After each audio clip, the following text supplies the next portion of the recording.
तुम साइकिल चलाना सीखे, 10 साल साइकिल नहीं चलाए, साइकिल चलाना भूल जाओगे? नहीं। जागरूक होकर पढ़ो, जागरूक होकर।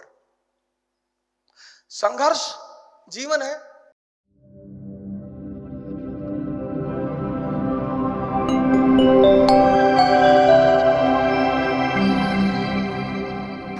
जय हिंद, इलाहाबाद।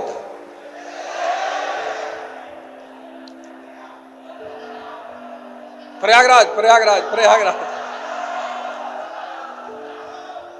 जय हिंद, प्रयागराज।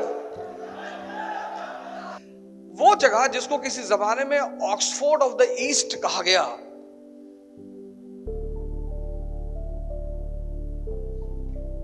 वो जगह जिसको किसी जमाने में ऑक्सफोर्ड ऑफ द ईस्ट, वो जगह जो किसी जमाने में आईएएस की फैक्ट्री,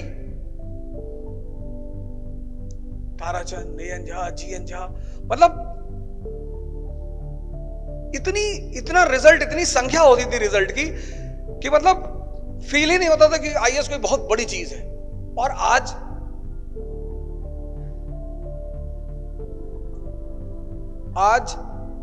उस जगह की गरिमा में गिरावट आई।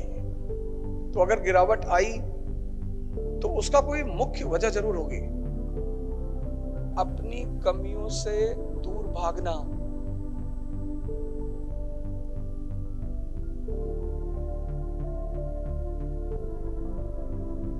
महमूद ने हमको लूटा, क्यों? क्योंकि हम कमजोर थे।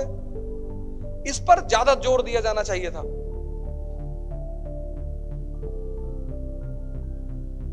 हमने उस पर ध्यान नहीं दिया। हमने किस पे ध्यान दिया? महमूद ने हमको लूटा, तो क्यों? तैमूर लेम 1398, क्यों? नादिर शाह 1739, क्यों? जब जब हम कमजोर हुए तब तब इन लोगों ने इस देश को लूटा। तो इस देश को किससे बचाना है? कमजोरी से। ये देश इसलिए महान है कि इसने अपनी सारे दर्शन को कहानियों में बदल दिया। बाद में क्या हुआ? लोगों ने कहानियां पकड़ ली, दर्शन भूल गए। किसी भी देश, किसी भी समाज, किसी भी व्यक्ति को अगर महान बनाना है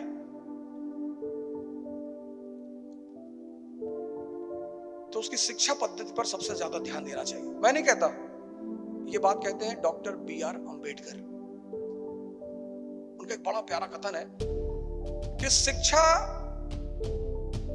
शेरनी का दूध है, ज्ञान।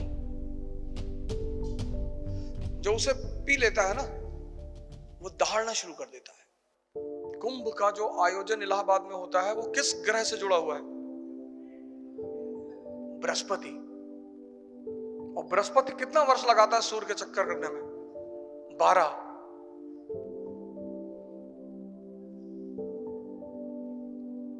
और इस प्रथा की शुरुआत की आदिगुरु शंकराचार्य ने। ज्ञान की धारा की शुरुआत। तुम संघर्ष से इतने निराश हो, इतने परेशान, इतने इंपेशेंट, इसलिए यहां चंद्रशेखर आजाद की प्रतिमा लगाई गई। इसके पीछे जो मुख्य उद्देश्य था, ये था कि युवाओं को एक संदेश मिलेगा कि युद्ध तो जीवन का एक हिस्सा है, लड़ेंगे। तुम निराश हो, और प्रतिमा भी बेअंदाज होकर लगाई गई, मुझ पे हाथ रखे हुए, कि अगर कभी भी किसी को, इसीलिए तो भारत में मूर्ति पूजा का उद्देश्य क्या था? कि आप स्ट्रगल कर रहे हैं, आपके पीछे जितने महान लोग हैं, सबने किया है। गांधी ने किया, अंबेडकर ने किया, किसने नहीं किया? आपने किसी एक की फोटो लगा ली अपने मेज पर। तो जब भी, क्योंकि हम सब मानव हैं, तो जब भी निराशा का कोई एक भाव आया, तुमने 5 मिनट बैठकर उस मूर्ति को देख लिया।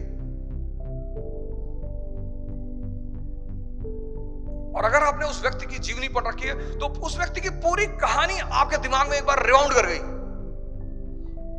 इसलिए जब आप मूवी देखेंगे तो जो अंतिम सीन होती है, उसमें जो नायक है वो फ्लैशबैक में जाता है कि पापा को गोली लग रही, मम्मी भाग रही है, घोड़ा चिल्ला रहा है, तब वो मारता है विलन को। क्योंकि वो फ्लैशबैक जो है वो उसको उत्तेजना देता है। तुम में से बहुत सारे लोग उतने संघर्ष से कभी नहीं गुजरोगे। संघर्ष होता किससे? 1538 बंगाल पर कब्जा, तब हुमायूं को पता चलता है कि हम खतरे में हैं।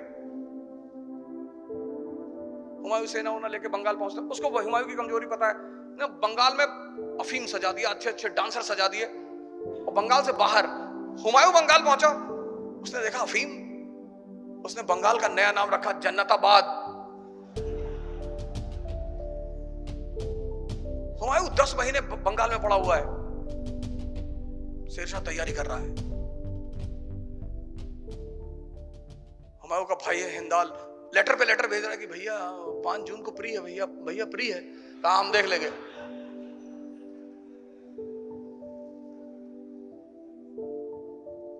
हिंदाल ने अपने आप को हिंदुस्तान का राजा घोषित कर दिया।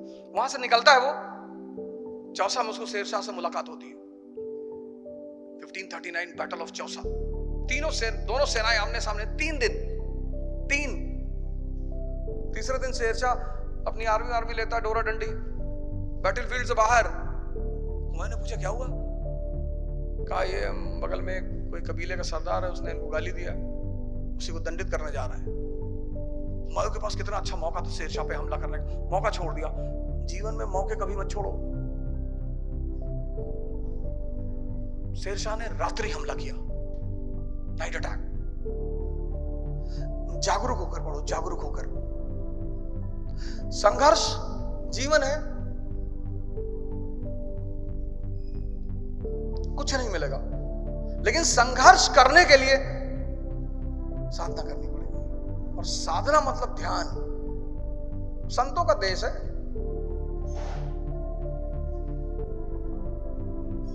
कभी 150 रुपए का नोट देखे हो बाजार में?